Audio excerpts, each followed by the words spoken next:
Hey, good morning. Say no to hay. And I just want to challenge you.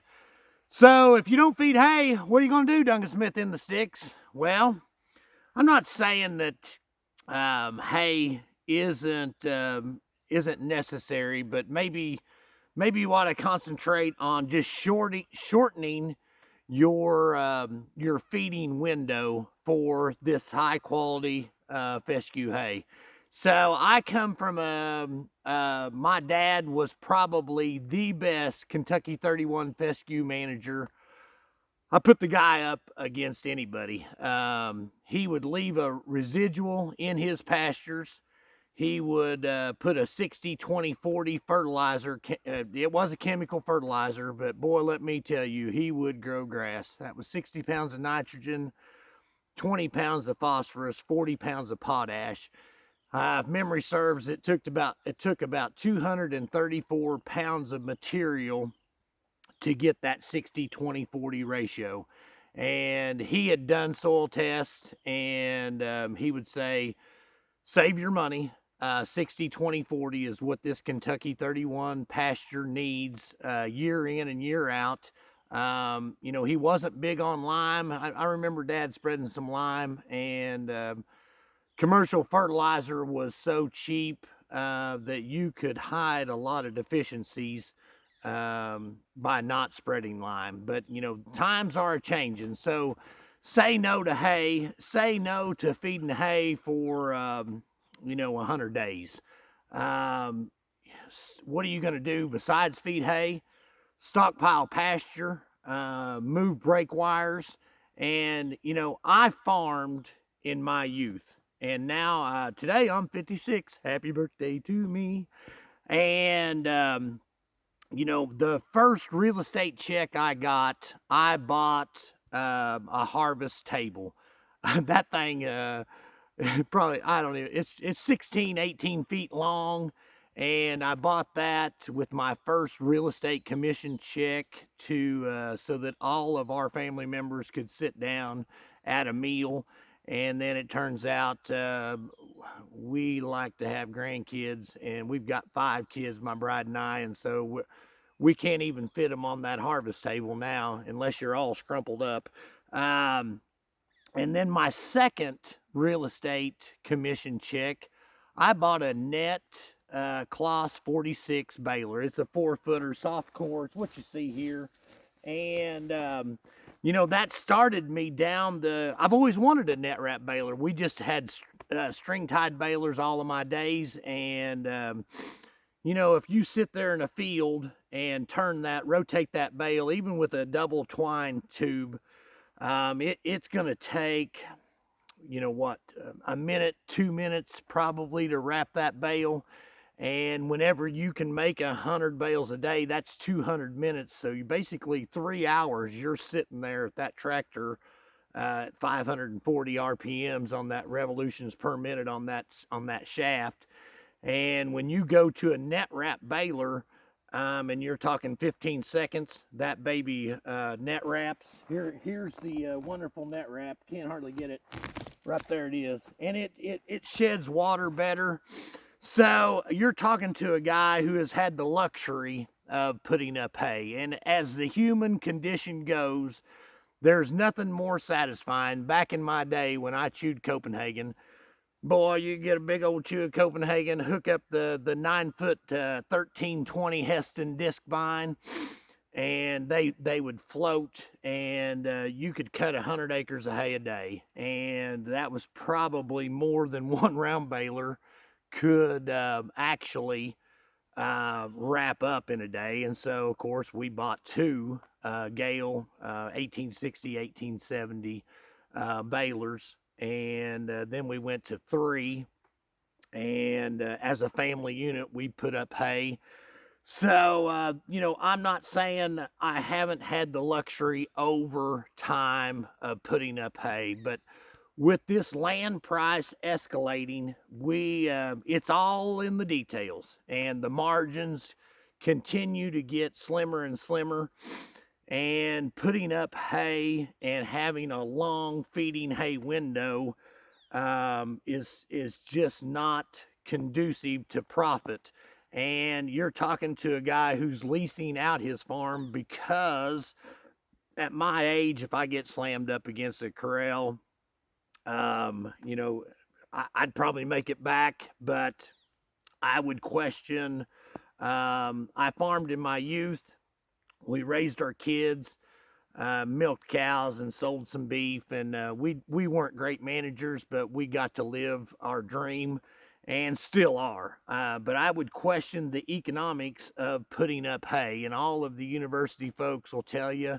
You know, the only time I see if you can buy hay, put it in a set of cows or calves that you can manage their production and, you know, rotate that money out quicker. You know, by all means, feed hay, but that's partly the reason we've got in the conundrum. Yeah, say that 5 times of confined animal feeding operations because they're bringing those inputs in and sending beef out. So, anyway, but to the normal everyday Ozarks stock cow guy, I would question the economics of putting up hay. Yeah, back to there, and you know, if it's a hobby, and you'd rather have a New Holland round baler or Kloss round baler instead of a bass boat, you know, hey, spend your money. But if you're gonna sit there and tell me for fun, because just for fun, this is all just for fun, isn't it? That you're profitable with that round baler and that hay cutter and that climate controlled cab tractor, and it's all for the purpose of producing a pound of beef. You know, if you're generational money, you know, knock yourself out. But these newer guys that are buying land, um, you know, just for whatever it's worth, Duncan Smith in the sticks would like you to put a pencil to putting up hay versus stockpiling pasture and moving a break wire and actually making farming not a heritage but a profit center.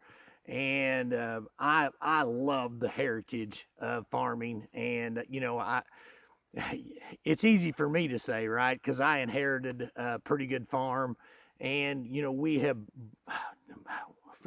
bought a pretty good farm with some pretty good hay ground, and so I, you know, I come from a family that my dad and mom had an Alice Chalmer, one of those little round balers, and he actually would move a break wire. He was working out, and he would move a little Sears and Roebuck fence charger, and you know encompass say 5 or 6, 10 of those little round bales, and that would last his cows, you know, a couple days maybe, and then he would or probably my mom actually would go out and move that brake wire. So I just wanted to get into the it's all for the glory of Kentucky 31 fescue. You know, this wonderful, I used to in my dairy days, and I was worried about rate of passage. So the quicker you get those nutrients that taste good into a cow, converted into milk, and she passes those out the back end, and you know you up your milking schedule to 3 times a day because that udder is full, and you know you get to spinning that wheel faster and faster and faster, and then you figure out that those guys out west are micromanaging these nutrients as they're going into a cow, and you're producing a pound of milk, and then they're doing it to scale sometimes with illegal labor on the milking end. You know, your wife just can't keep up. Doggone it! And then she leaves whenever you turn 56. Don't leave. Okay, that was random. But anywho, I would like to mention, so I love the Kentucky 31 hay, the smell of the Kentucky 31 hay. But as these land values increase, you know, there's the right way, the wrong way, and your way. So I would just encourage you maybe to monitor your pastures, do some stockpiling. Kentucky 31 is well suited for that.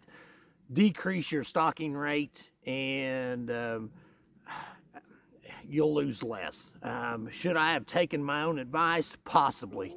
I talked to a dairy farmer, ex-dairy farmer, and he said, Duncan, I was super profitable and I made money on those milk cows. And I said, are you still milking? He goes, no, but I could be because I was profitable. I'm like, dude, apparently your time is worth more than them milk cows.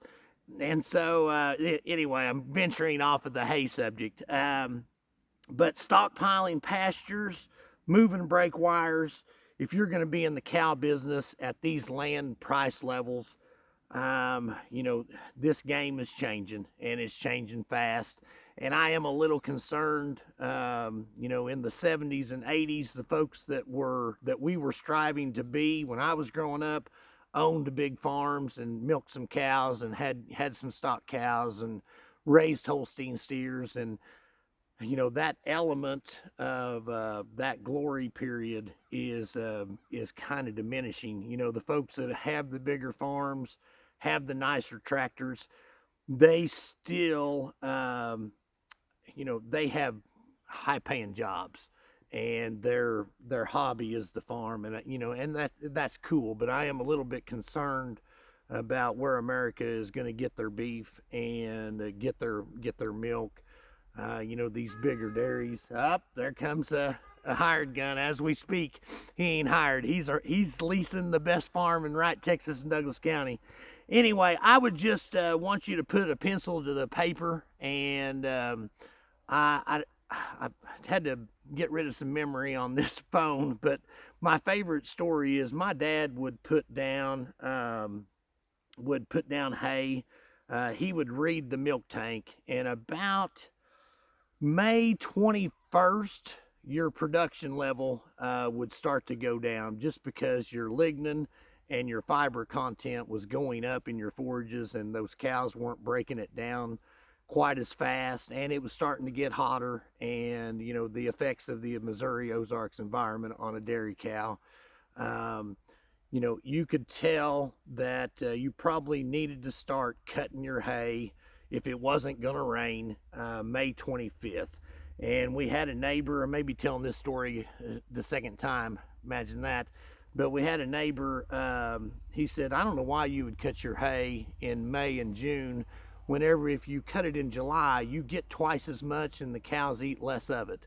Well, and you know, I couldn't really argue looking back at that neighbor. He had a wallet that thick, and used a lot of generational hillbilly principles that served him really, really well. So, you know, there's the right way, the wrong way, and then there's your way. And if you're writing the check, your way is right. But I would want you to question maybe why we feed hay. You know, I don't see many people out here feeding deer when it gets super cold. And I think I read that in Gordon Hazard's Stalker book. You just, you know, even in Canada, these cows will dig down and pick out, look at this wonderful fescue. They'll pick out some of these, you know, better quality fescue. And if it's stockpiled where they could really get to it, as long as those cows are in good condition and your body's scoring them, dude, they can take it. But anyway, I'm 13 minutes and 56 seconds in. Duncan Smith in the sticks. Like and subscribe. Nancy Reagan said, say no to drugs. I'm telling you, say no to hay. Okay. Argue in the comment section. Thank you. Have a blessed day. Over and out.